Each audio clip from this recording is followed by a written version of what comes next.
All right, what's up, family? We are here on the Hakimian show with one of our favorite couples, and we're going to be talking a little bit about their life and their story, and learning a little bit about our story through their story and God's story of what God can do as He begins to bring two people together. And we're going to talk a little bit about marriage and communication and maybe some of the issues that is really burdening our culture right now.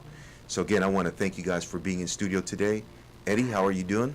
I'm doing well, my friend. Doing well. Good, good, good. And Delphine, how are you doing? I am well, thank you. Good, good. And Jal, how are you? Hi, I'm doing good, thank you. Good, good. So I could tell just before we even got started, it's going to be an interesting conversation. And I think partly because we just want to let the Holy Spirit have His way and use us. But also I could just tell that there's so much in our hearts, you know? Mm-hmm. And when you get a couple together or individuals together that have a lot to say, it's always more fun. So, so let me just go ahead and start, you know? Tell me a little bit about, you know, yourselves individually. How'd you come to Christ? That's always for me. Well, let me go beyond that. How did you come into this earth? Where did you come into this earth? Tell me a little bit about your upbringing. Okay. My parents are from Haiti, and they came in the late 60s into Miami. And I came to the earth in Miami, Florida, which is also known as Little Haiti. Okay. Or, depending who you ask, Buena Vista. And I was born and raised here. And loving parents, good parents, traditional Haitian parents. And then I grew up in a Southern Baptist Haitian church. Oh, wow. Yeah. I didn't know you were a Southern Baptist at one point. Yeah, I grew up in this. I found that out later. And so I went to church all my life, but really wasn't a Christian until I went and visited one of the church that I am the pastor of now. Okay. And the reason why is because a lot of Haitian kids going to their parents' church in the late 70s, they didn't have no real children church. Okay. And so you grew up and you had to sit in the service and pastors speaking Creole and French. So you're like trying to figure out your language as with English and then trying to figure out Creole, let alone French. Okay. And so you easily get bored. Okay. And distracted. So I had a lot of pinches in my days. And then one day my friends say, "Hey, why don't you come to church with us? You know, they got girls and they got snacks." I was like, "Okay." I was like, "That's a good combination. Let's go." And plus, it was in English, so I could finally understand. And so I was like, "No problem." And you know, at first my dad was taken back, like, "Oh, hey, where you going?" I was like, "I'm going to church with those guys. Those guys go to church." Yeah. I'm like, "Yeah, we go to church." And then I found out one of his Haitian friends in Haiti, which was in Miami by now, knew the church too, and she attended Okay. a couple of times. So it was like, all right. So I had a leeway to go Nice. there and attend there, and slowly but surely, I gave my life to the Lord, and I heard the voice of the Lord say, "You're not saved if you die today." And then I just went to the altar and gave my life to the Lord in the summer of 1988. Wow. Yes. Wow. Yes. And then and I'm sure and there's more to that story, but we're gonna get to that. Okay. And Delphine, how about you? Well, my immigrant story is not the typical one. My dad immigrated to a tiny island called St. Martin. Okay. I'm sure a lot of people heard about it last summer during the hurricane season. Yes. And it reminded him of Haiti, but it had more opportunities. Okay. So he went back and brought my mom, and they were married in Haiti and I was born in St. Martin, lived there for 9 years. Okay. And then we moved to the Little Haiti area. So ironically, we didn't know each other as children, but we were 2 blocks away from each other. Wow. Didn't even know growing up. And I had given my life to Christ in Vacation Bible Study in St. Martin. So I also have roots in Southern Baptist. So wow. Island Southern Baptist is like Yeah. a whole Like nother- Pentecostal. Yes. Yeah. Yeah. So I remember vacation Bible study, 8 years old, and the verse was, "For the wages of sin is death, but the gift of God is eternal life through Wow. Jesus." And at 8, that was the first verse I remembered. And as an 8-year-old, I took it at face value. And but we all know giving your life as an 8-year-old looks different as you get older Yeah. with challenges. But attending the church that we attended as kids, there was a bus that will always come by with a whole bunch of kids on it to pick up the neighbors' kids. Wow. And living in Miami, growing up speaking English only for the first part of my life, my mom knew that I needed to know the Word of God in English because she knew that the Creole language was not something that I could comprehend the message. Yeah. And so she went and asked the neighbor, "Hey, where are these kids going?" And she was one of those very few parents who actually went to the church, sat there for about 3 months, made sure the doctrine was sound, Wow. and then she allowed me and my brother to go. Yeah, my mom was special like that. And I remember at age 13 having a confrontation with the Holy Spirit that said, "Okay, you've been going to church because parents told you to go, because it was fun to do. Now, why are you doing this? Because you're going to reach an age where you don't have to anymore." Yeah. And that was the Holy Spirit reminding me that this decision I made had to be whole, not because of what mom wanted from me or any expectations. And so that encountering of the Holy Spirit at 13 really solidified my relationship with God at that point. Wow. Yeah. Wow. John, did you have any questions for them? No, I'm enjoying listening to them tell the stories. I mean, I have a lot of questions, but I want to see where this goes. Awesome. Awesome. Well, we're going to be right back. I've tried to win this war, I confess. My hands are weary, I need your rest. Mighty warrior, king of the fight. No matter what I face, you're by my side. When you don't move the mountains, I'm needing you to move. When you don't part the waters, I wish I could walk through. When you don't give the answers as I cry out to you, I will trust, I will trust, I will trust in you.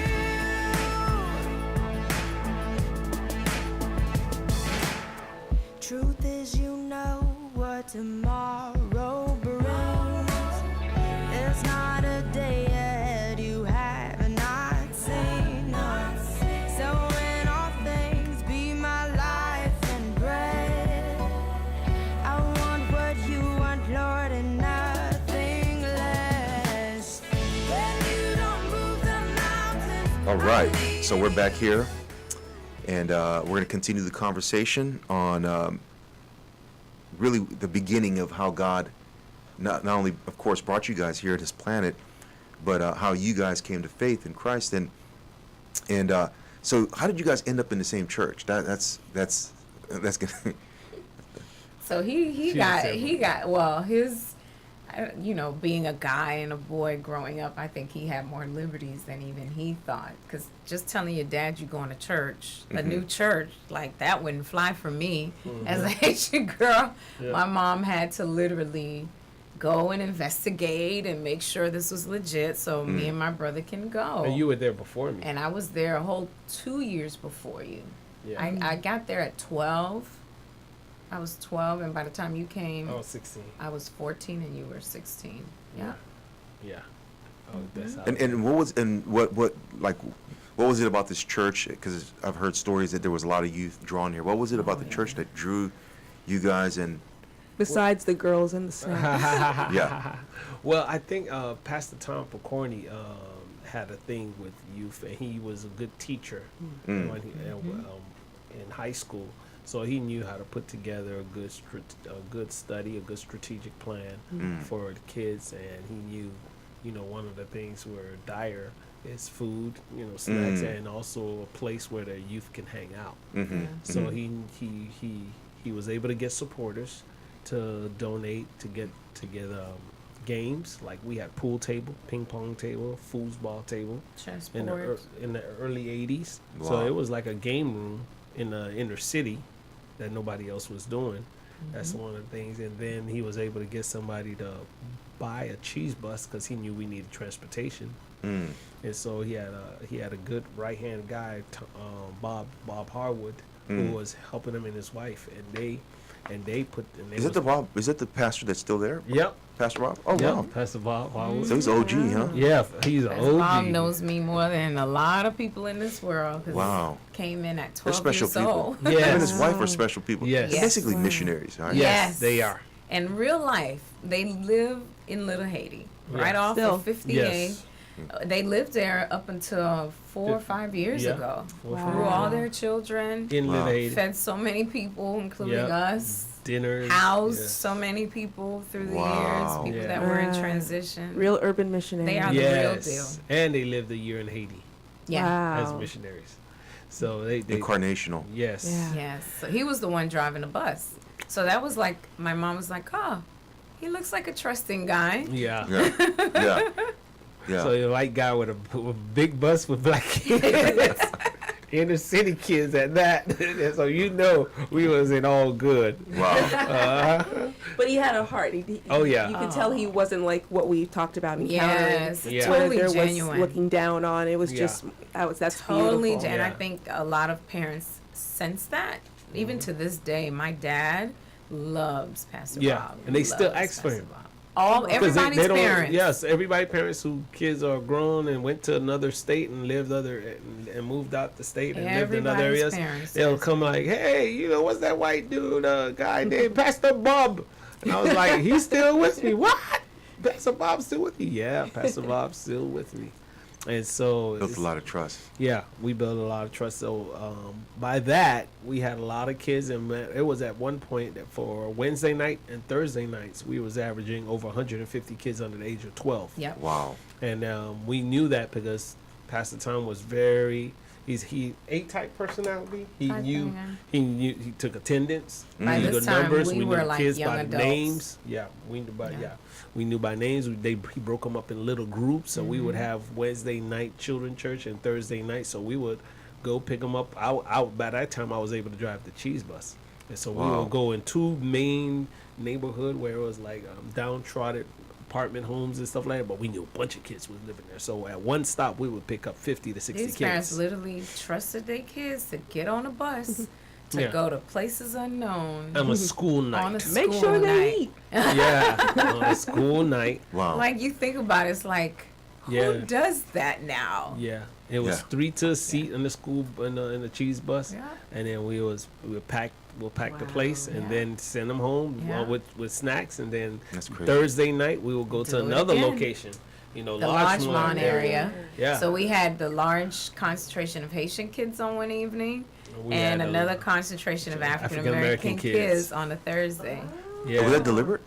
No, it was we just just a knew there was neighborhood. clutter. We knew that where the Cluster, big yeah. stops were. Oh, There were okay. clusters. Okay, so you guys, certain communities had more African Americans, Yes. certain had more Yeah, Haitian. yeah. Interesting. Yeah. But but I'm sure that that in a way kind of kept the peace in some ways, right? Yeah, Because I mean, culturally, Well, they're little kids, so it's not. Yeah. church was always a safe place. Like those Yeah. things that took place in school, it didn't really happen in church. Even though we were predominantly Haitian American, we had Jamaicans, other islanders there. yeah. But it was weird because, we were all brought up as kids under Pastor Bob and Miss Susie. Yeah. So now we're young adults. I was in college at FIU by this time, leaving FIU on Wednesdays and Thursdays to come and work with the kids. And these were like a lot of our friends who were now young adults working with the younger kids at this time. So good stuff. Wow. Yeah. Wow. It's such an exceptional story, and I think it should become a serious test case. Yeah. When I think about Yeah. when I see your story, like with the bird's eye view, it's like, okay, yeah, this is dissertation worthy, man. PhD. Yeah. Yeah. Yeah. Oh man, you're, Yeah. you're like the second person in 3 weeks said that. Oh yeah. Wow. Sorry, Delphine. No, More I'm debt. encouraging him. I'm More debt. encouraging him. I told him he More needs to debt, go more time. before me. Yeah. If I go. Oh, So it was, that's yeah, nice. and matter of fact, and because of that vision, Pastor Tom started another nonprofit called Gang Alternative, and that's where right now it's been turned over to Mike Nozil, and that's where amazing. Gang Alternative came from. That's From amazing. From that vision. And I just hear that thing is really growing and expanding more than. Yeah. Started with a grant from the City of Miami Police Department many moons ago. So now Gang Alternatives is probably either the top 3 nonprofit Under agency Children's Trust. under Children's Trust in Dade County, Wow. in South Florida, really. Wow. Yeah, and they have up to now they're seeing up to 12 to 1,300 kids per week. And is it because it's indigenous leadership? They Yeah. understand the kids. Yeah, Yes. and they have Smart indigenous leadership. Yes. he had a very With good hearts. strategic plan. Yeah. Yeah, very strategic plan, and now I think they're in 15 schools. Wow. Yeah, they're 15 doing. schools. It's Awesome. covering tutoring, academics, counseling, Yeah. Wow. Okay. a lot of prevention work too. Yeah. Good. Good. And they have like 5 components to it, so it's just good to see them just doing well, and the vision is still going on, and we're doing our own thing with the youth and re-strategizing and rebuilding our youth right now. So Nice. it's just great, just keeping that vision of I future. am We'll be right back. guilty, Yeah, it's good. ashamed of what I've You guys are done, great. what I've become. These hands are dirty. I dare not lift them up to the Holy One.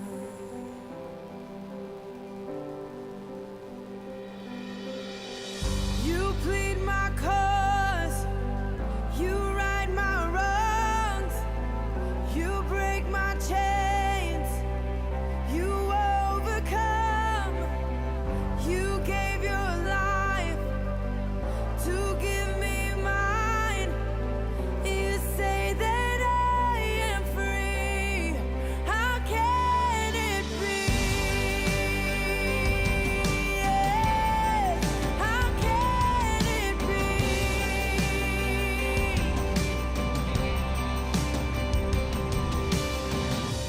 I've been hiding,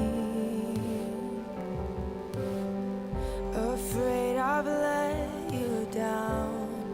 Inside I doubt that you still love me, but in your eyes there's only grace now.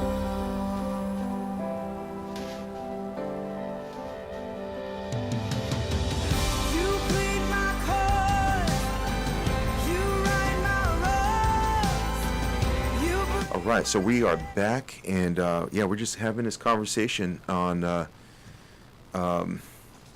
this amazing life of what God is doing. And right now, I want to talk a little bit about well, I was going to talk about your calling, but you guys met in that school while you guys were in school during the youth ministry period. And I've heard a little bit in the past. Tell me how that happened. Like, what was the stages, and then. And I'd love to hear your recommendations to young people who are part of a church, part of a youth group, lessons you guys learned, or a lot of people who are looking and are using maybe dating apps. And so to kind of, I want to hear your views on that. What do you guys think? So how did you guys come together, first of all? There was no dating apps, Yeah. no Facebook. Live. We, as you know, we was at the church already together, and what a lot of people don't know, we sang together on the worship team. So we had a worship team. You know, our voices wasn't the best like today's voices, but it was good We enough to tried. lead worship. It was good enough to lead worship at that time. So we was always friends on the worship team. Sure. And then, and as we grew older, it became, I believe it was about young adults, and then we was singing at another group called Bo Redeemers. We was part of that group, and then one day, and then we was always making sure everybody's birthday was being celebrated. And so one day, it was my birthday, and then Delphine gave me a watch, I think, a guest watch. I believe that, yes. And then, how you call it? And then I was like, oh, thank you, Del, you know, because she was always a good gift. She always had good gifts. She gave good gifts. And then it was her birthday, which was February. My birthday is December, and then So you had a topper, came, huh? and her birthday came up, and I forgot. Oh wow. And I was like, oh man, it's Dell's birthday. Da, da, da. And so we knew each other because sometimes she would come over to my parents' house because the mechanic was down the block. Yeah, It's- my 4-door 1983 Toyota. Just Yeah. So she knew I was down the block. Like, Ed, can I just stay and wait till you fix the car and stuff like that? I said, yeah, don't worry. My mom will watch it. We'll help you out and take care I of mean, it. we were truly friends. Yeah. I had my first year in college. I had the chicken pox, Mm-hmm. and he would come and visit me, just because that's Yeah. just we were Yeah. friends. Yeah, what's your And team? he saw me at my work. Yeah, what's your team? We were like chilling, and then I was like, and it was Dell's birthday, and I called him like it was late. It was like, oh, I forgot your birthday. Happy birthday! Like, and I said, all right, I'll take you out. So we were like, okay, no problem. We'll go out. I said, I'll take you out for dinner for birthday. And we went to the special place that's at that time for $20 you can get From soup a to nuts. Yeah, from soup to nuts. You can get a full course 4-course dinner for $20. I was like, yeah, I'll take it there. So we're there, and then we're Miami Beach now. That Yeah, was Miami serious. Beach, yeah. One of those old Jewish restaurants. Yeah. Yeah, that no This longer This is exists. before Miami Spice and everything. Oh, Yes, way. before Miami Spice. Way. Matter of fact, it was better than Miami Spice. For $20, you could get it was a good steak and rib. But you didn't know what the ingredients were though, right? No, pray. So as we were eating, I was asking questions and talking, and then next thing you know, we was talking about relationships, and then slowly but surely, I was like, you know what? And I'm thinking to myself while I'm talking, I was like, man, she makes somebody a good wife. And I was like, why not me? Yeah. And that dinner for her birthday is where we just started talking more, and then you can take it over, babe. Well, I mean, I just thought we were friends. I think initially it was like him having more interest, but I'm like, he's my friend. But my college roommates, because I was living on campus at FIU, they were like, I asked them, I'm like, what do you do when you think someone's calling you and it seems like they're liking you, but they're your friend? He would bring roses, and then he was so nice because all my friends were single or had messed up relationships. He would make sure they had roses too. Oh my God. And so they loved him. I think they loved him before I loved him. He was a keeper, and it just gradually went. It shocked a lot of people. Let's just say that. Like, what? Those two? Who would Yeah. have thunk it? Yeah, we was coming off some. We was coming. Yeah, both was we were some coming bad off some- relationships. Poor choices in human beings. Yes. Yeah. Yes. Ironically, and my old youth pastor was saying you need to go into a year of what's the word? Celibacy? No, not celibacy. Hopefully she's already. Hello. Sabbath. Sabbatical. Sabbatical. Sanctification, and he Okay. was like, you need to read the Fast. book of Psalms. Yeah. And me and my class, my roommates we were all in horrible relationships. So it was like, you know what, forget men. So we got into our word. We would have morning devotionals. So for a year, and I was like, I am not talking to any guy, anyone. And there were potentials, not interested. And once that year was up, that's when God literally brought him into my life. And it was like, oh, okay, so this is the sign. Yeah. And he had tell him about your whole fleece thing. Oh yeah. All right. So I was like, okay, Lord, we've been Pastor Tom been talking about Gideon and the fleece of Gideon. So I'm like, all right. So I'm like, okay, Lord, while I was going through this other relationship, I'm like, Lord, I know this is my wife. If the person come to my house without me asking, and they clean my room, and they clean, and they Oh my and they, God, and that's they a wash the dishes. high bar. Yeah, and they wash the dishes and help my mom out and clean the house without me asking nothing. And lo and behold, one day while Dell was busy, I think it was because of your vehicle, working on your Again. vehicle, and this time we was probably just talking a little bit. And then I walked in and Dell was washing the dishes. And at the house, I'm like, hey, why you washing the dishes? It was dirty. It needed wash. I said, my mom asked you to wash it. No, it was just dirty. Oh I said, wow. all It's right. an Abraham moment. Yeah. And I was like, all right. So I went to my room and all the bed I made and clean. And I'm like, Yeah, he had a brother, his third brother that is the clean person, but he was it was 4 boys in this Yeah. room. So my I need mom I was say more. Yeah, my mom was a housewife, so she was always home taking Yeah. care of us. Yeah. And so she was always there. And so when I was working at the church, and Dell called me, say she needed she needed to wait down the block. And I was right there. She's like, "Can I go to your house and just wait till my car done?" I'm like, "No problem." And then so my mom let her in. My mom knew her already from singing and stuff like that. And so she just went ahead and cleaned the house. Yeah. Oh, My wow. mom cleaned the house. I And got his brother's vote that day. Yeah. 'Cause he helped me. So I'm like, "Who told you to do all this?" Nobody. I'm like, "Okay." And I'm like, "Lord, this is the one." That sounds like, the story with Abraham's servant when he sends him out. Yes. And the woman who comes and I think waters. You drink and I'll also water your camel. Yes. Yeah. Yeah. It was just, and so she had a big heart. She was a servant. Yes. And she still do that today. Okay. I help her out though. I call her. Yeah, we got in marriage it looks different now. You're like, listen, we gotta fix some stuff. I know. She did that to hook you in, but now she has you. Yeah. Look, I know. And so that's how it is. And so we encourage people when we meet with couples, do things together. That's how you probably meet your mate. Do things that will be spiritually inclining, things that will help you grow spiritually. Like when we had life group, which we were going to start, and with life group is another word for small groups. We had couples that met their partners in small groups, yes. and so Working in ministry together. Yeah. Like Serving I knew together. what he was, who he was, his When his guards were integrity. down. Yes. Yeah. It's okay. It's when you don't feel like it, when you're not getting along with other people in ministry. How does that look?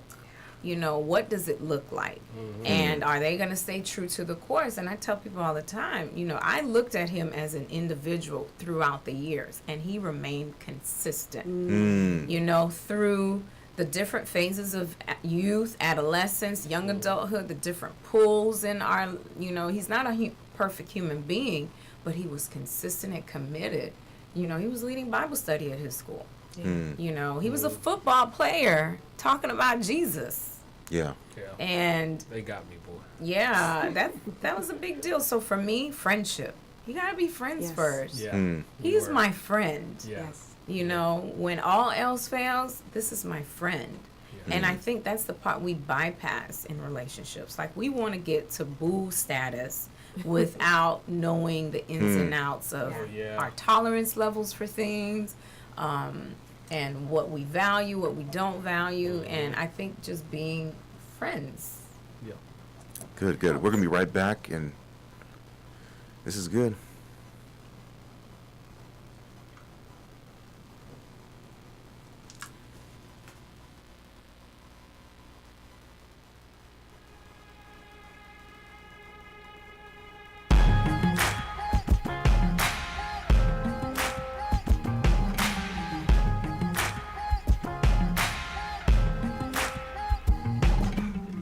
Though times it seems like I'm coming undone, this world can often feel lonely.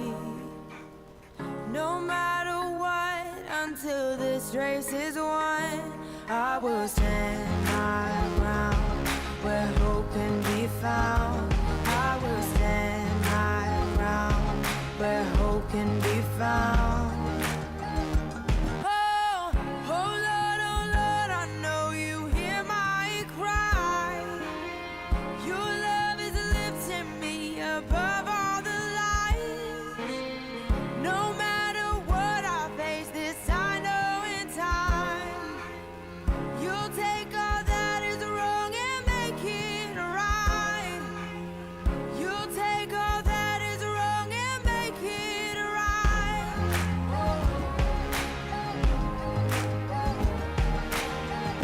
Strength is found at the end of my road. Your grace reaches to the hurting. Still through the tears and the questioning why, I will stand my ground where hope can be found. I will stand my ground where hope can be found. Oh Lord, I know you hear my cry.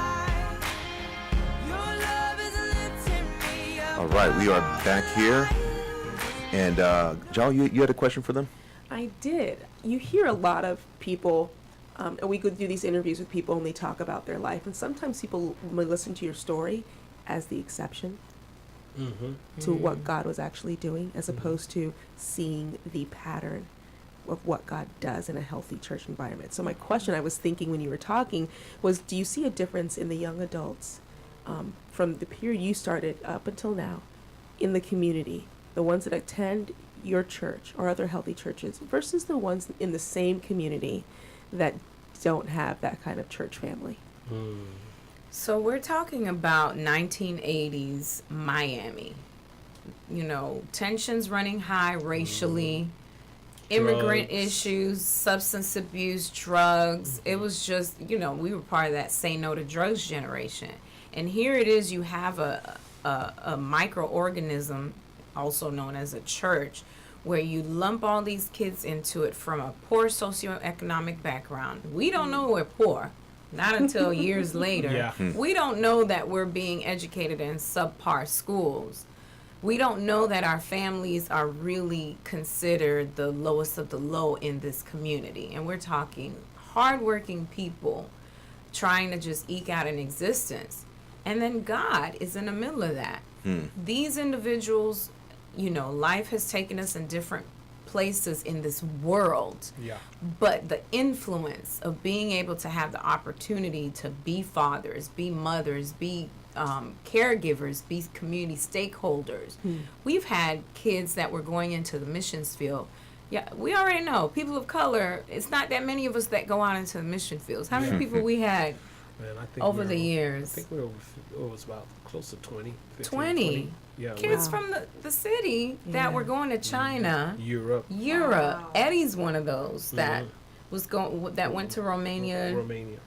Everyone thought you and your friend was Michael Jordan and Magic Johnson. And Magic Johnson. 5'8". Hallelujah. They all look the same, right? No, that's exactly right. No, but it's like, it's an interesting thing, hindsight being 2020. Just knowing that God made a way for us to be able to be the parents that sometimes our parents couldn't be. Yeah. Be the siblings, be the aunts and uncles to others, mentors to others.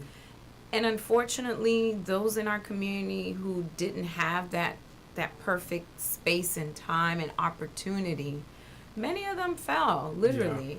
We buried quite a few friends. Yeah. Especially when we had a big gang issue going on in late 80s, early 90s. Yeah. Sap Boys, Zopound, Hmm. and some of our friends was in that.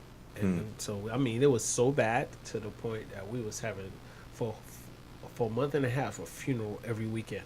And then to the point, even FBI had to get involved. That's how bad it was. Wow. When FBI had to get involved. So you saw the difference for those who stuck with the church. You saw spiritually what was going on, how the difference. You saw the mentality. You saw the decision making and how you make decisions. And and you saw those who went to proceed in a vocation or education, and you saw those who didn't. That's really important, because I think a lot of times what people fail to attribute to the church, especially churches for some reason in minority communities, is that it's not just a momentary, it's not an opiate for the masses on a Sunday morning for people. And it's not just an escape, right? But it really is something that addresses, because our creator is a holistic creator. Everyone always knows I say that. But a real functional church, it is addressing the whole person. The whole person. And you're seeing them change, right?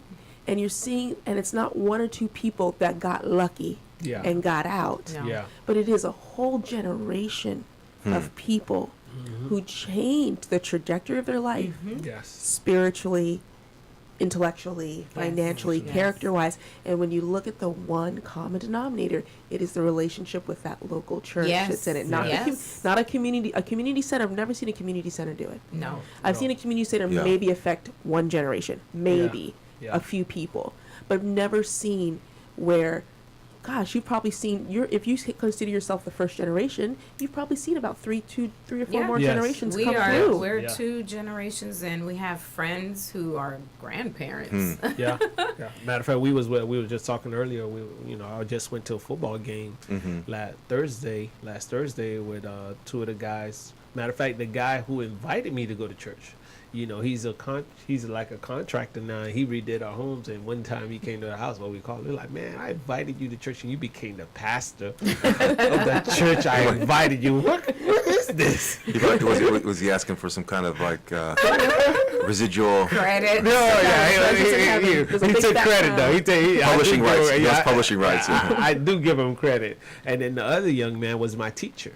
He was 14 when I was 16, and Pastor Tom gave us so Oh, much yeah. Bible Pastor that Tom didn't at 14 care he was what teaching age. me. We were teaching Sunday school. Yeah. Wow. So we was his Treating you class. guys like adults. Yeah, his Yes. classroom was in the kitchen, and so my Sunday school class was sitting under a 14-year-old who knew more of the Bible than I did, and I grew up in church.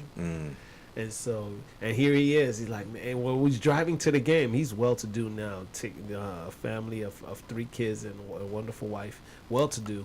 And he was driving there, and he was like, man, he said, I tell you right now, if it wasn't for the church, I wouldn't be where I'm at right now. Now, do you guys feel an extra burden obviously you feel burden to keep the legacy going. What are some of the differences and challenges now? Because, all the data shows the more educated and upward mobility people experience, the less they feel dependency upon church community. And they still go, but maybe once or twice a month. And not to say that is an indicator of anything, right? It's more of what happens communally with people as they're involved in mission together. They're there for each other. So, but do you guys see that there's a challenge now that I know that Haitians are experiencing, not just Haitians but Caribbeans are experiencing a lot of upward mobility here in South Florida, and with that comes a lot of different other priorities pulling at them. So I'm assuming in the question you guys are facing those challenges, but We have. maybe I'm wrong. No, we have. I mean, truth be told, when you reach a certain status, whatever that is, whatever that looks like, you kind of feel like your spiritual experience needs to mirror that as well in some way. It has to look a certain way. The building, the community. She's hitting some therapy bombs here. Yeah. And so, truth be told, we've lost members because of that. Just, okay, well, this is where I am, so this is what my church should look like, feel like type of experience, because I know more. I know more. I feel like Symbols of stability and success. Yes. And we've experienced that, but we've also experienced individuals who are committed regardless of their socioeconomic status. That we tease a young lady all the time. She went away for school and would literally be on Skype at our life group.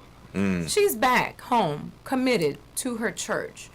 She is a gainfully employed person with the state of Florida, but she believes that this is where she needs to be for the simple fact that this is the same church that poured so much into me that now as an adult, I should be able to do the same. Yeah. So it's not good enough to just sit on my laurels right now. It is time for me to replicate and duplicate Pay it forward. what what chances were given to me. She does not have a consumer attitude. She doesn't have a consumer attitude. She thinks in terms of that virtuous circle. Yes. God wants us to always be Yeah. operating.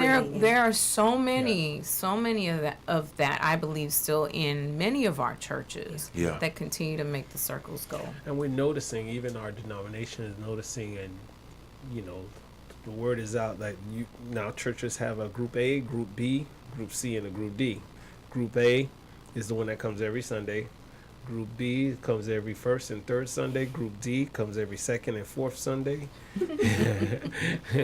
And Group D just comes when there's a special service. Yeah. And then it's like, okay, how do you do that? Especially Or once every quarter. or once every quarter. And their parents would go to church faithfully Sunday morning, Island, especially Island, Sunday morning and Sunday night. And it was a point where we tried to do night service because we thought Island, Haitian, or they'll come back. No, they've been Americanized. You know, we got to think about school, work the next day, and so they're raising up their own family. So it's like, okay, it's almost like you have to remind them that, you know, their faith is important. Because, you know, when you look at our pastor came from a background of, you know, success, education, from Chicago's white suburbs. He worked during the Watergate thing. He worked during that administration. Yeah, Wow. and so he saw the he saw the trappings. The emptiness of the that. emptiness of being successful and don't have no spiritual life with Christ. And so we have to remind people, you know, you come back to the simplicity of life of trusting Jesus Christ in all these areas in your life. And then we notice also the fruit of having all the success, the anxieties you're having now, the stress, More money, the more problems. Yes, the depression that's going on now with suicide and the stars and these famous, powerful people are now killing themselves, and that's now reminding people, oh, you can have all this together, status, fame, power, money, and you can still lose yourself. And so we driving that home, like, guys, remember Christ, because you can have all this all together, but then you don't have that peace beyond understanding. You have happiness because you have things, but you don't have joy. All right, and so we try to remind them the simplicity of the fruit of the Spirit. Yeah, and when we come back, I want to talk a little bit about your present calling, and it's interesting because I think maybe your work in therapy and it seems to me as I've looked at your preaching, you tend to deal with more holistic, kind of felt, emotive, kind of relational needs that people have, almost like the pastor of joy. So it's interesting to see how your understanding of people has probably shaped your calling, which is to deal with the soul and those things that make someone, you know, fully healthy. You know, so yeah, it's gonna be interesting. You take all that is wrong and make it right. You take all that is wrong and make it right. Make it right. Make it right. I will stand my ground. I will stand my ground. I will stand my ground where hope can be found. I will stand my ground where hope can be found. Oh Lord, I know you hear my cry. Your love is lifting me above all the light. No matter what I face, this I know in time. You take all that is wrong and make it right. You take all that is wrong and make it right. Make it right. Make it right.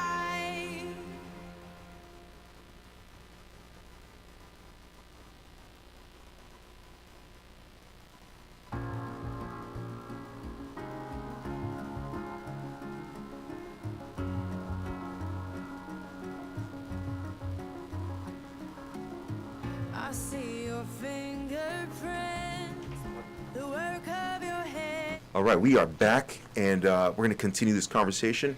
And right now, I just want to ask you guys, you know, with your experiences and in your education, and you guys growing up now, you know, what are you guys doing as far as your calling, and how has your past shaped your calling? Let me start with you, Eddy. Pastorally, how was your past, your experiences, your theology?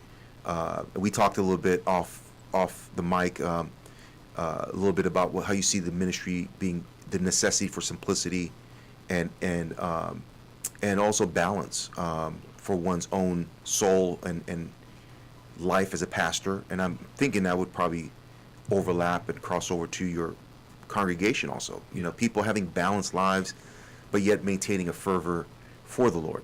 So can you just kind of talk about your calling and what you're... One of the things that Pastor Tom taught us, which is the founding pastor of our church, is devotions. Always make sure you have your devotions with the Lord. Keep it simple, and if you deviate from that, you'll sense a chaotic things going on in your life, emotionally, mentally, spiritually, and sometimes it'll affect you physically when there's unbalance. And so one of the things I kept that as I get older is just simplicity. Keep it simple. Spending time with the Lord. Just making sure with ministry and my calling is just try to help people go back to the simplicity of spending time with the Lord. Let's go back to Acts chapter 2. Let's keep the what we use our 5 pillars, 5 models, reach, continue to reach people with Christ. Teach the word of God. We talk about prayer, having a prayer life. And then we talk about having life group together, spending time together, and then eat with each other, have fellowship. And so keep those 5 basics and watch and see how your spiritual life just grow with people around you. So my calling, I'm sensing is more, the older I get, the more I'm realizing is don't get big in masses by the mass, but try to make sure you focus on individuals growing disciples. So my big thing now is discipleship, just keeping those 5 pillars in the simplicity of life and keep on helping people to have quiet time. If we could keep that simple, and then if the masses come, they come. Yeah. And if they don't, they don't. But the masses get assimilated into a culture of discipleship. Yeah. And where personal development, I would say relational development, right? Because you're learning. Personal development happens as you learn to connect with the Holy Spirit and walk with God. Yes. At Publix. Yes. In the bank. Yes. While you're at work. Yes. As a student at FIU. Yes. And it's not the bells, the whistles of production and lights. Yes. And so what have been some of the challenges? You're in Miami. And you're in an interesting place in Miami. Yes. We're poor and rich, middle class, lower class. There's wealth around you guys. There's a lot of opportunities to be distracted. Yes. You got the beach. I mean, Yes. we love the beach. We go there every weekend, and it keeps us sometimes from church. It's like, oh man, Yes. And trust me, now that we are more in a micro church context, where we can just dismiss the group and we'll see you guys next week. Yes. Because the temptation is just to lounge at the beach all day and Yes. eat and stuff. So I get that whole struggle that people have. But what are some of the challenges with that model of discipleship and getting people there? Because most people just want an event for an hour and get home. That's because of the society we live in, and things are timely. In other words, if it's more than an hour, it's too much time. And even if it's preaching, if it's more than 25 minutes, it's too much time. It's because the society have breeded this time warps in us. Yeah. And so the challenge I find myself is not to be tempted to be like other churches and the whistle and the bells. Do I get lights? How much lights? Do I get this? How much how much is marketing and how much is really trying to get things interesting to bring people in, and how much is flesh and how much is wisdom from the Spirit. And so it's just that. How many smokes machines do we install? Yes. How many small machines? What is balance? What's too much? It can drive someone crazy though. Yeah. The production. Yeah, and that's why. So right now we're thinking of production, but we're like, okay, what is too much? Right. And what is? How much of it just simply reinforces and enhances? Yes. And makes it easier for people to connect with the Spirit. Yes. And then how much becomes a production? Yes. Where it's actually a facade and it becomes the focus of Yeah. things, right? Yeah. Yes. And so the thing, and not offend the Spirit, and not, and so it's like trying to keep the balance of the whole. My key thing now is just my calling now is making sure the Spirit is there. That's number 1. Number 2, making sure we get some type of encounter with the Spirit of the Lord. And then how do we take that in our everyday life?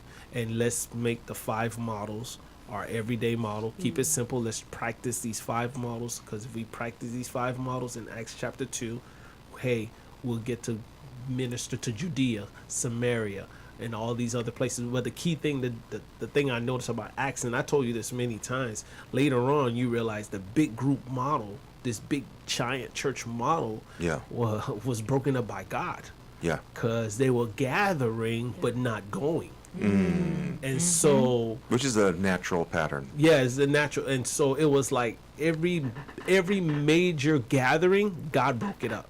Wow. Jesus had 5,000 men following him, and Yeah. Jesus broke it up. He started Yeah. saying, he was All like, right. saying crazy stuff. Yeah. Where you gonna go now? Because Yeah, and let me speak to Delphine here. As a therapist, you know, and we know from experience that people don't do well in large crowds. yeah, You know, I visit churches and I go to mega churches, and it's great teaching, but even someone who's does not get afraid. People don't want to be. They get lost. They're Yeah. afraid. You know, there's anxiety. It's like high school. You have to. Only I think really aggressive people can survive, or assertive people can survive.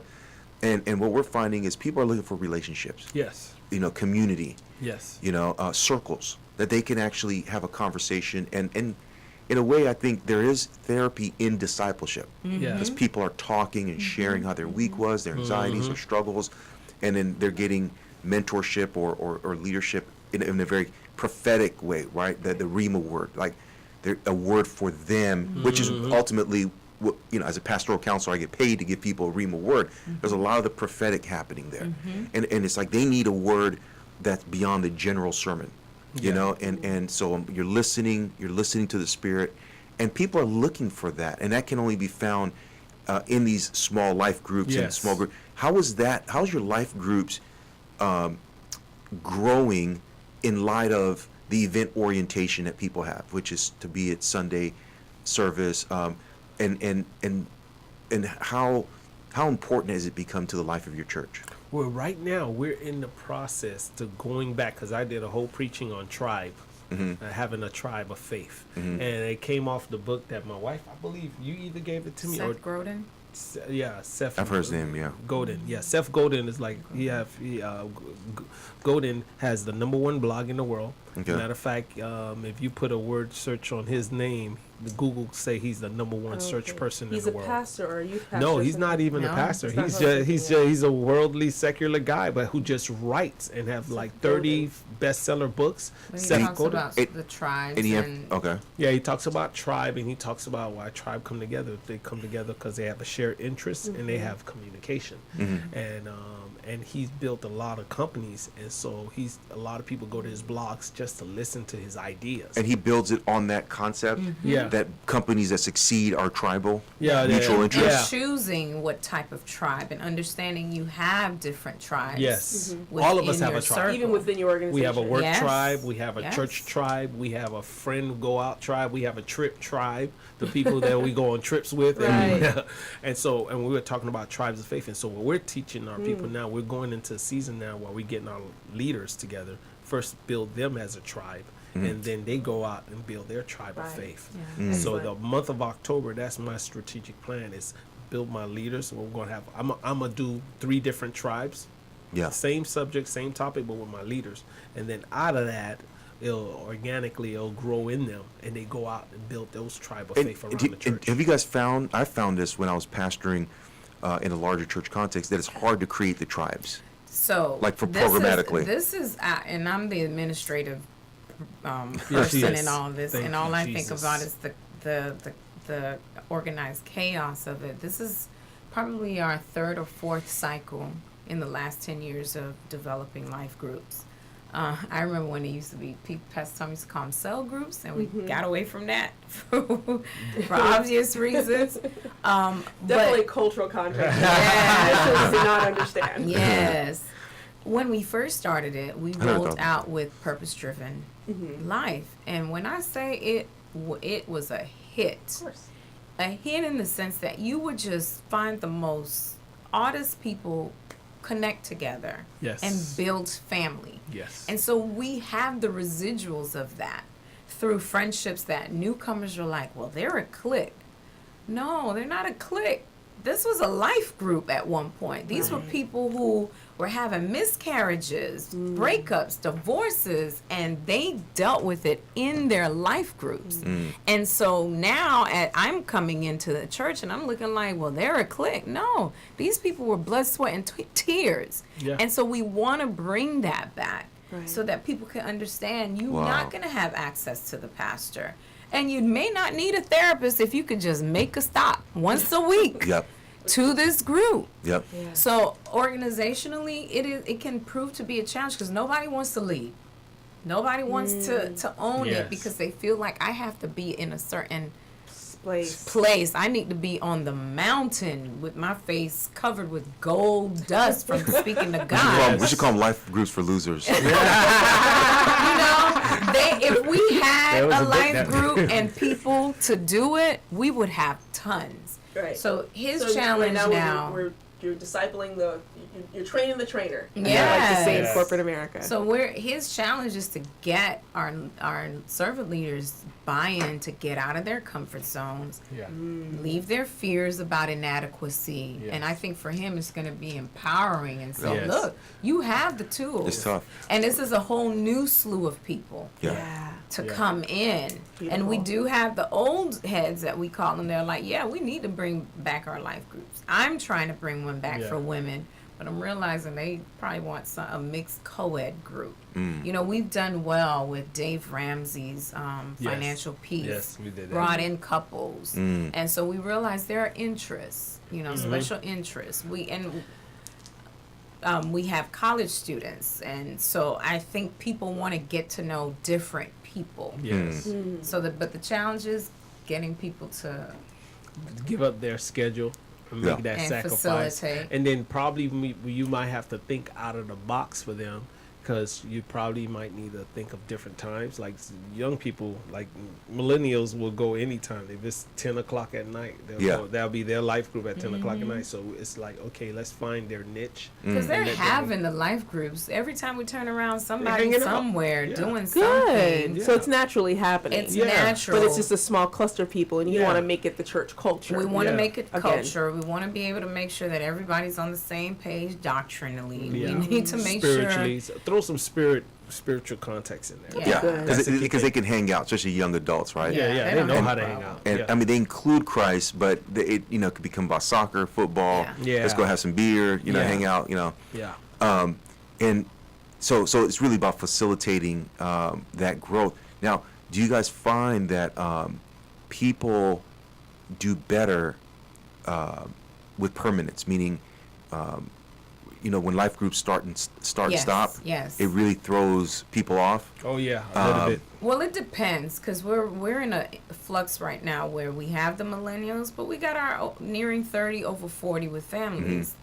That second group, they need a stop and a start time Yeah. because they need to know that we have 6 weeks, 8 weeks, and then we got some downtime. Millennials will just keep going and going and Yes. going. Yeah. So that clashes sometimes because it's you all don't want to do this, and it's like, no, we want to do it. It's just Doesn't need we a need break. we have minute. other obligations. We have people My that kids are need to sleep. in doctoral programs, and they Yeah. got 2 and 3 and 4 kids, and you over here just living your best life. Yeah. So we're trying to get the Single. living the best life people with the people who already have their lives. And so Yeah. we're trying to think for families what days. Usually we found out for Saturdays is best, or Sundays afternoon is best for families. And Yeah. not And then necessarily during the week. every You know- week, probably every Every other other. week. Yeah. Michael Breen, he writes a book called Developing a Culture Discipleship. Great book. Yeah, he leads a movement in England with about 100,000 people that Wow. are in micro churches or discipleship groups.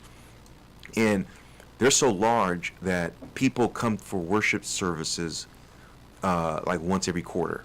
They have to like rotate, like when they Wow. rent out like coliseums or I I would don't know what love they to rent. read that book. Yeah, but he basically realized he was a mega church pastor in North Carolina, a British guy, and he was here, and he went back to England to start this It's a network of house churches basically, and he basically says that unless the senior pastors de-emphasize Sunday service, Come on now. so that people find it's better for them to be in the small groups, and he said it's fully functional. People are giving to the larger body so they can be missional and they can do things, But he says it's all about people being in small groups and once a quarter coming for a corporate worship celebration, which I think, I don't know if it would work here in South Florida because people are very traditional, where in England people have become very de-churched, so they're open to new expressions. And they're very communal, but Yeah. but I'm thinking that there's a de-churching that's happening. People are tired of routines. Yeah, this new and set tired of the mindset of the millennials, and I'm noticing that too. They're more communal. And matter of fact, what we're finding out and conversational in learning models. It's hard for them to sit there and listen to a 25-minute speech or a 60-minute speech. Yes. They wanna go They're back and forth with you. experiential. Yes. They're experiential. They want to be doing. They want to be interacting. Yeah. And when I found out going through marketing class, I took a graduate degree in management. What we found out in marketing class is that churches better be ready because the touching the community, they're going to have a battle with Starbucks and all these big, because now Starbucks and all these big Are trying to develop corporations communities. are developing communities by saying, hey, when you buy this cup, it's going here. And then if the church don't have no strategy and saying all this tithes and deep. offering that I've been giving and I don't know where it's going Which people are still or saying. what we're doing. And so now the churches are literally in 5 or 10 years we're now in competition with Wow. touching our community. Giving models. Giving models. GoFundMe, And, yeah. Yes. And so now when there's nothing going on in the community, you're not doing nothing community every quarter, that's gonna say, okay, you know what, I'll go over here because I know this church is doing this for this community. Your money is not, and so That's deep. now what I'm seeing is that the African American churches better be ready for that, because what I notice among us in African American churches is that People are getting woke. we having churches on Sunday, but are you doing something continuously in the community that's being said from the pulpit, and they're seeing it through visual Telling the videos, story. Well, Gotta tell the social story. media? Yeah. People are like, look, I could just get together with 5 other believers in my home and talk about Jesus and have quality fellowship. But if I'm And gonna be pool part, our money together and Yeah. impact the local soup kitchen or whatever. Right. yeah, but Why if I'm do I gonna be need a part of an church for that? institution and I'm gonna be giving, let's say, $300 a month because I make $3,000 a month, right? They want to know, they want to be part of that, right? Yes. They want to be part of that. We did our back to school drive, and I kept stressing because making sure our ministries are vested. Because when you're vested in the process financially and actively, you're going to participate. And sure enough, our volunteers came out in droves. Why? Because there was challenges like, this ministry is going to donate X amount of highlighters and whatever. Wow. This ministry is going to donate X amount of notebooks or whatever. And because our money that we raised or worked hard for donated towards it, we're going to come out We to wanna see that where it's stuff, that going. Yes. final cut. Yeah. And that ties into what you said earlier about simplicity and bivocational. We were having a conversation off the mic. You said the need for you to be bivocational because and clergy, I think, are becoming more bivocational, meaning, you got people like Rick Warren, T.D. Jakes, they're not getting any income from their churches no more. But there's a model there. Yeah. You sometimes you think, the mega pastors are doing that. But no, they had partly why they became mega is the stewardship of funds and resources, but also they were thinking independently along the path of their own livelihood, their families, Yes.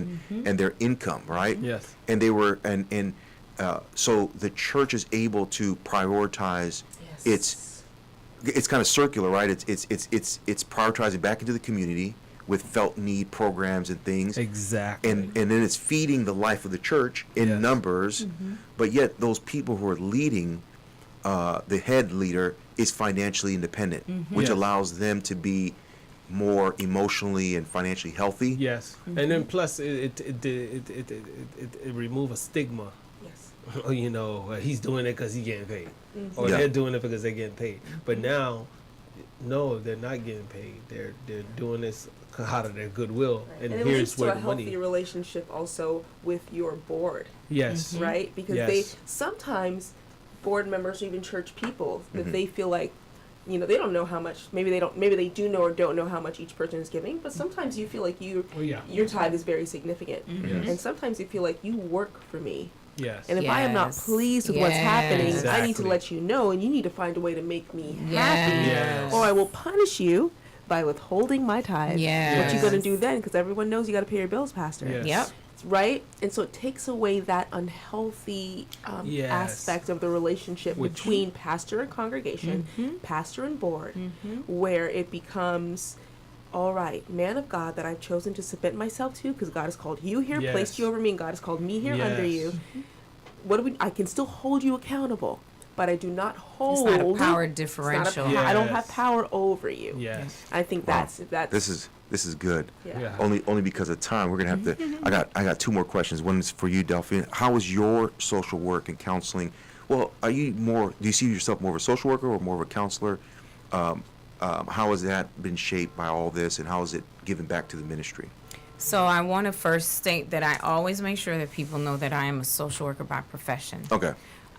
Because we still have that stigma of, oh, there's people who just come and snatch kids out of people's houses. No, never did that. Don't Okay. plan on doing it. Yeah.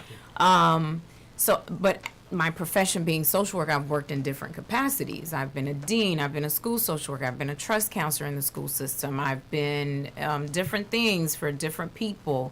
Right now, one of my functions is that of a therapist. And so I'm currently in private practice. I have been for the last couple of years. Okay. And so that being said, now what was the second part of the question? How has the ministry shaped that, and how is that feeding back into the ministry? So I'd like to think that I have a very cool husband who listens to me. All right now. Amen. You know, we have these conversations at home and these discussions, and I'm happy to know that as a pastor, he regards his congregation as human beings that come with generational trauma, and that it takes an act of God with the support of people that God sends to make them whole again. The same way a pastor would recommend that you go to the doctor to get your blood pressure checked and your sugar regulated is the same way that I think a pastor should recommend counseling if that is needed. And he is that person that has encouraged that in some form or fashion. And I know it's not by accident that we have quite a few helping professionals in our congregation. We attract professionals in the helping field and professionals that recognize the need for therapists, counselors, marriage and family, mental health counselors, social workers, case managers. And we recognize that's needed in the body of Christ because there's so much GoFundMe that we can do. And we're not addressing the issue. Right.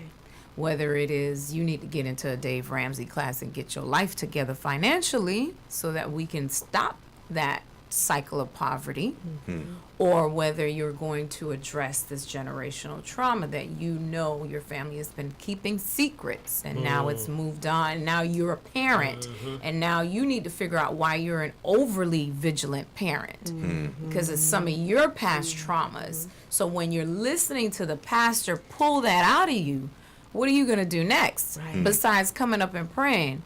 And I tell people I'm the wrong person to pray for you on Sundays. Because once you tell me A, B, C, I'm going to ask you, have you done X, Y, Z or considered X, Y, Z? Because you're not going to come up to me and say, you thought about committing suicide. And we just going to leave it right there with a prayer. No. We need to figure out some stuff. You're not going to tell anybody that is praying, any of our servant leaders, that these are some specific things and that we're just going to pray about it. And that leave it as that. And that's why our life groups and having the life groups is important because it's like a sifter.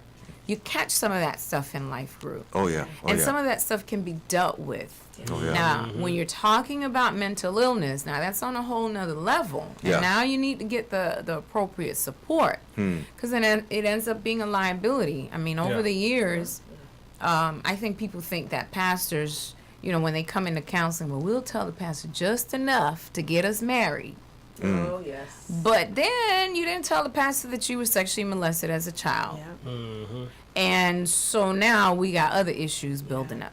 Yeah. We didn't tell the pastor that because you were single and you decided to live together, that now you have this guilt, even though after you're married, like where does this guilt come from? Yeah. You got to deal with stuff like that.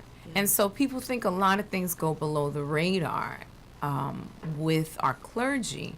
And I'm fortunate to be under the leadership of a pastor, also known as my husband, who understands the breadth and the width of his work and his influence, and he understands, okay, this is beyond me. Yep. Yeah. Yeah.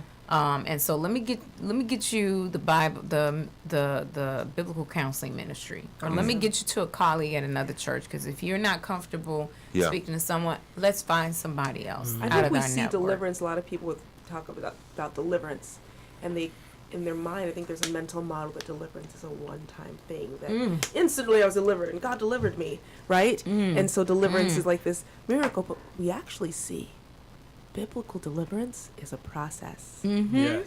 with people that God has equipped for that.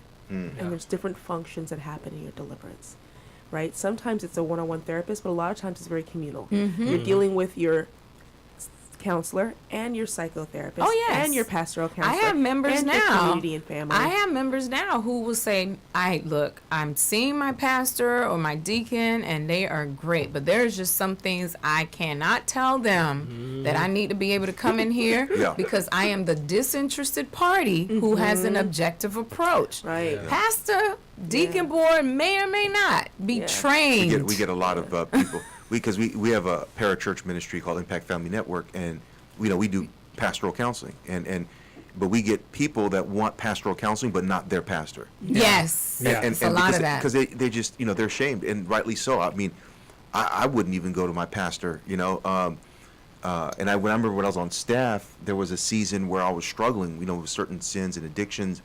And my wife would be like, "Why don't you go speak to your boss, your senior pastor?" Oh. Hell no. First of all, I want to have a job. And number two, they can't handle it. Yes. There's some senior pastors that are, and this, I'm overgeneralizing here, but there are some that basically they really don't like to deal with staff personal conflict. They just, when we have staff meetings, they just want to hear good news. That's it.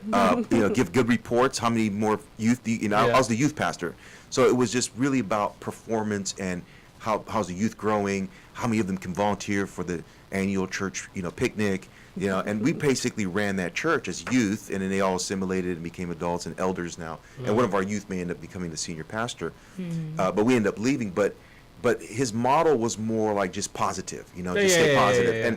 And the reality is that we were struggling and in so many ways, and so and I'm not saying in any way you guys are like that or other pastors. No, are but like we that. have to be we have to mindful know. because we've been told, we know that we got to be a certain way.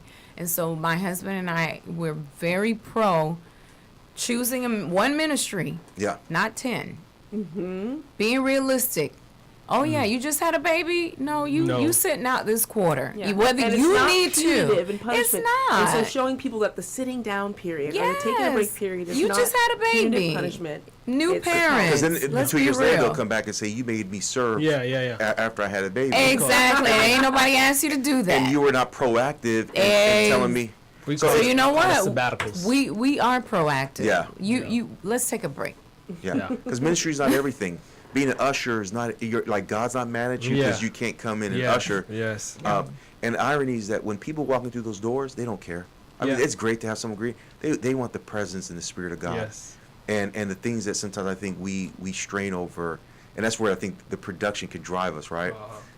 Everything being perfectly tailored, and it's like youth, right? Like youth don't. When I was a youth pastor, my youth didn't care. We had the most terrible. They always gave us the most terrible rooms in the church. Did. Stuck us down in the basement. But those kids would just, we were experiencing God, That fellowship. revival, and they weren't like, it was more about the love and the table fellowship and the sharing of our lives. We see and that today. out of that ministry, it wasn't just the youth, right? The parents got saved. Yeah. The parents started coming. Yeah. Yeah. You know what I mean? And we were growing because then the church grew, then we moved to a larger, bigger, Yeah. right in the downtown area. It was like it was an amazing building, and then the growth stopped, and it was almost like we went from being focused on people to now being focused on System. the minutiae of the Sunday corporation. service. Yeah. The corporation. So- Corporate thing. Good. Well, we're gonna be right back with our closing question here, and this is good. I know I'm starving, so. Yeah, I'm getting there.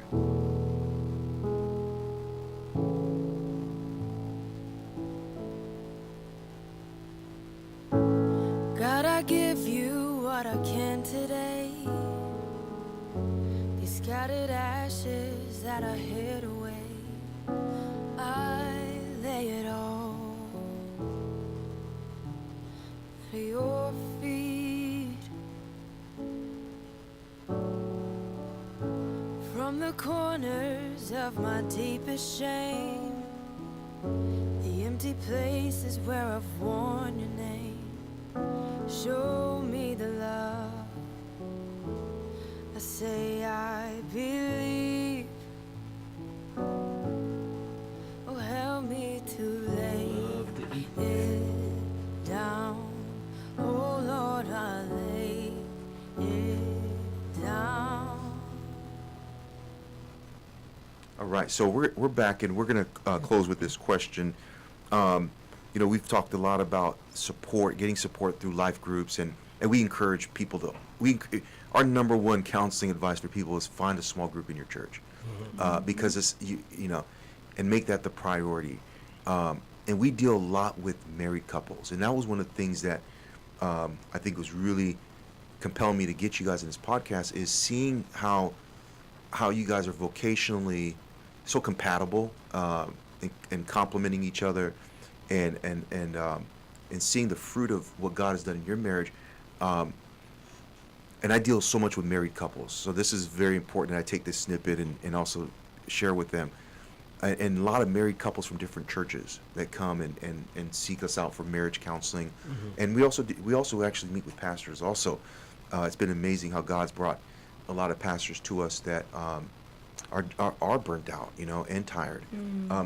What do you say? What are some of the things from your experiences? And of course, I shared that article from the Mirror, where this man is so proud that he's broken up 4,000 relationships. In fact, I'll share it here on my screen. Here we go. Let me go here real quick. So here's the article: how one man has broken up 4,000 relationships, caused 17 divorces in just 10 days. And he's basically a comedian that challenges every notion of commitment, loyalty, and so he's kind of getting, you know, some popularity right now, and and basically people responded back. I realized I didn't love my husband, I didn't love my wife, and I'm sure you guys are dealing with a lot of marriage crisis situations, from infidelity to people just not enjoying their sexual intimacy, their relational, their friendship. What do you say in response to this article, the fragileness of marriage, and also the crisis that we're seeing in marriage and family and communication, and just the whole gamut? Yeah. First thing is what's the foundation of that marriage, which is where Christ shows us, you know, that agape love, that even when your expectation is not met, can you still love that person? Can you still serve that person?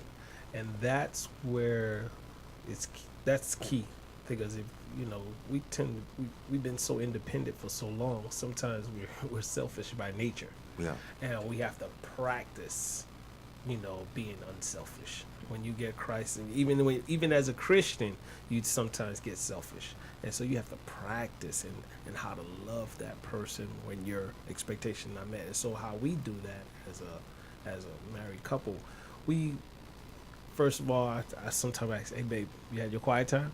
And sometimes when we get antsy or we feel like we're biting, where you were taking snapping at each other, I'm like, "Did you have your quiet time?" You're like, "No." All right, go have your quiet time. You need to go spend time with Jesus. And it works though, right? And it works. It works. He works. Yeah, Amen. He works in our hearts, and then reminding us sometimes we have to apologize to each other. But what happens if that person don't apologize? Is do you still forgive? If that person don't apologize, because that foundation is key. Yeah. Spending time with Christ is key.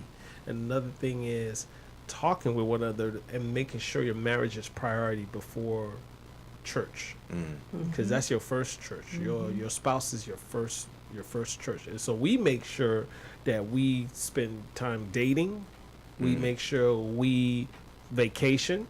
and don't feel sorry or feel bad. I used to feel guilty missing Sundays when we first got married. I didn't. Yeah, she did, and then when I start seeing all these marriages, even pastoral marriages, falling apart left and right, I was like, hold up here, you know, Sunday will go on if our marriage crumbles. Sunday will go on if I die. Yeah. And so the thing, And when they is, get a new pastor, they'll when they recover get a new really book, quick. Yes. Oh, And so I realized, you know what, we got to make our marriage our priority.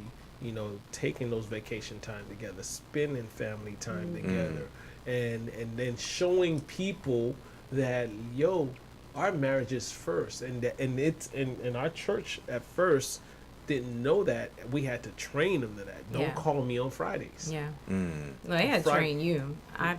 Yeah, I had to train them but Don't she was Setting boundaries. Setting Tell them boundaries. no. I never had And an issue with so that. I stopped picking up phones on my off days.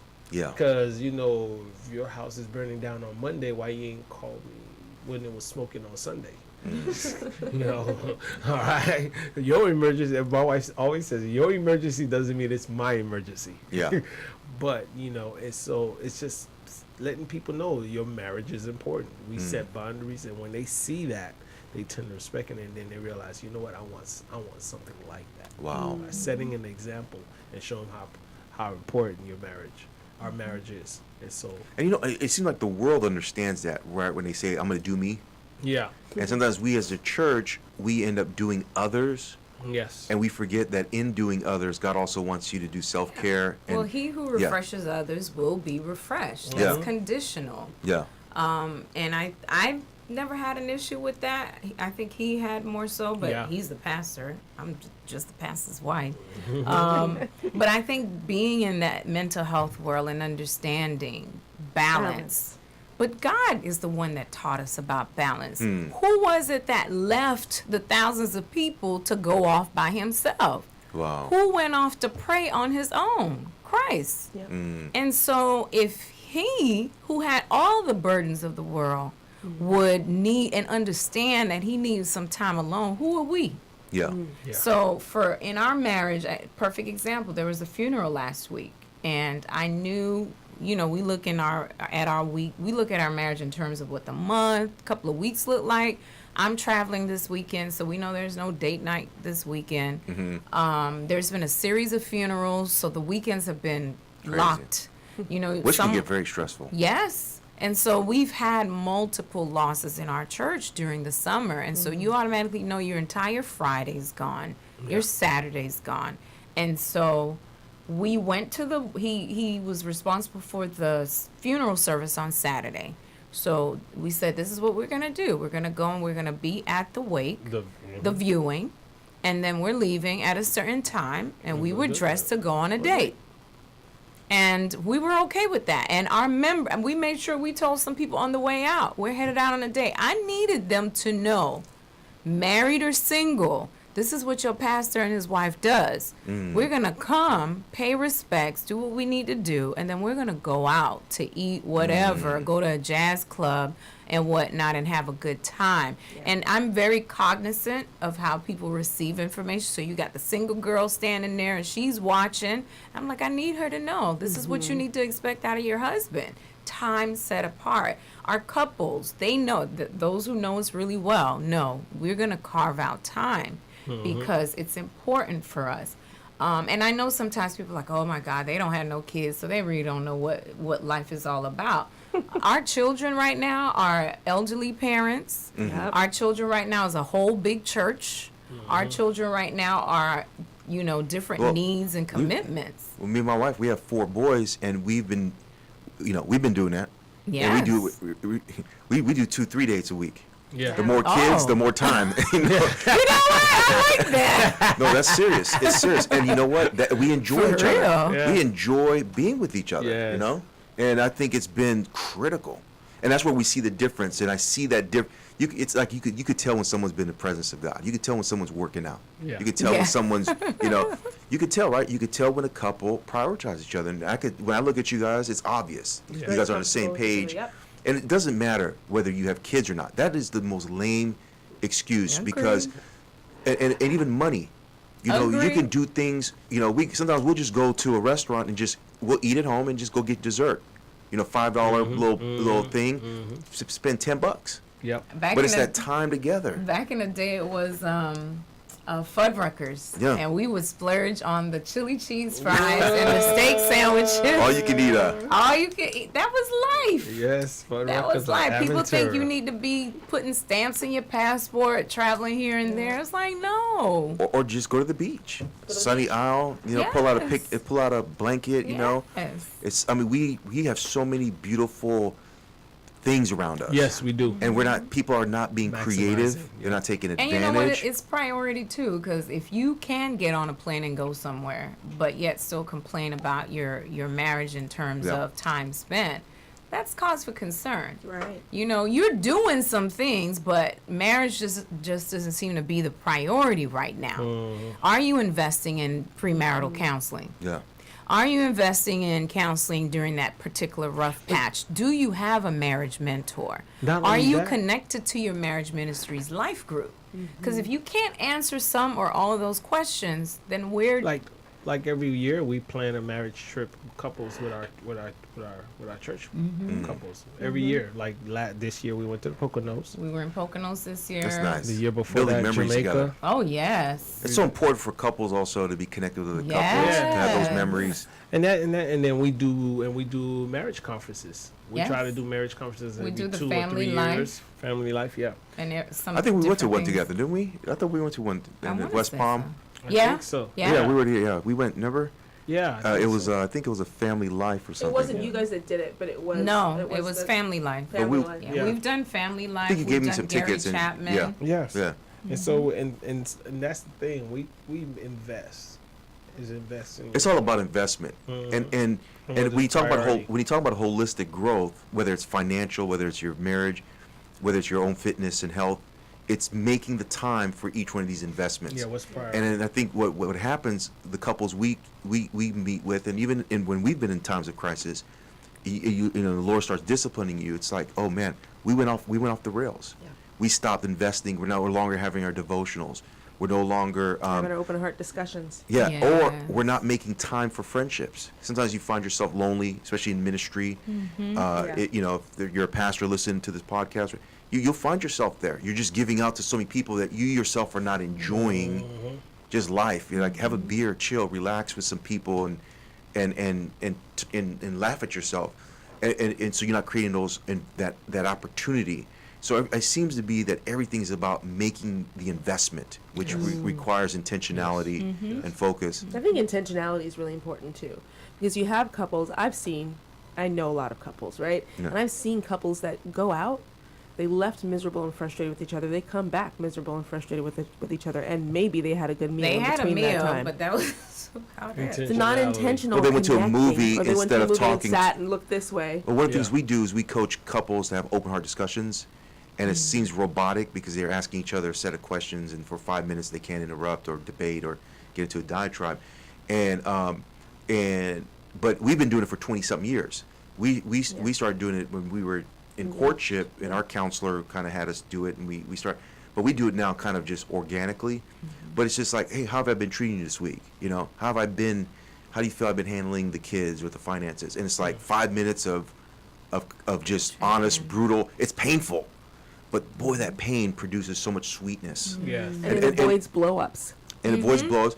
And we can't critique or correct. All we do at the end is just pray and ask the Holy Spirit to deal with We our. don't justify ourselves, defend ourselves. Well, sometimes I do, but yeah, you know, I'm a fighter, I so need to have a template for that, or We do. Or you do? yeah. we do. I'll Send send us you. a- I'll send it to you. We Yeah, can send it to some. we have an people. online Make it form. available online. Yeah, we have an online form, and couples, you know, we deal with couples that sometimes, you know, they're in ER, you know, emergency relief.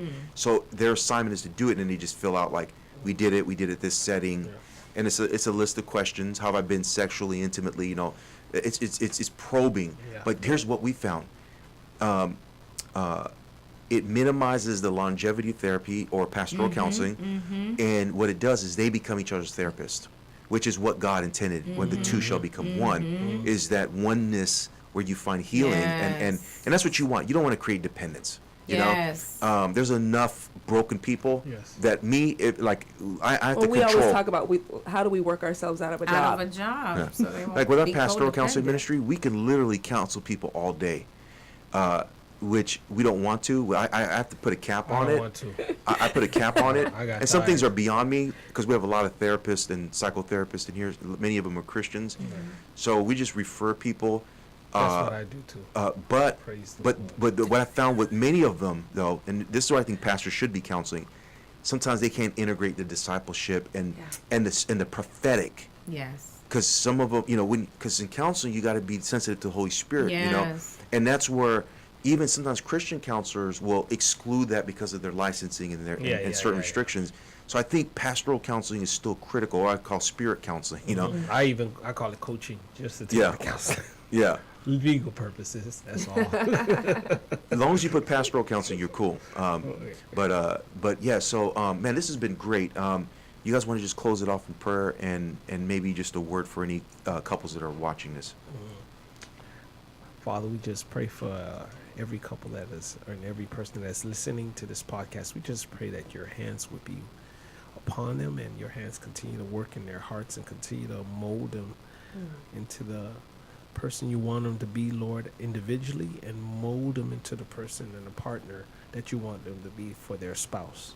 Yes. And we just ask, Lord, to continue, Lord, to have your way and lead us with discernment and trusting and hearing what the Spirit is saying. And Lord, and acting with obedience what the Spirit is calling us to do. In Jesus' name. Amen. Amen. Amen. for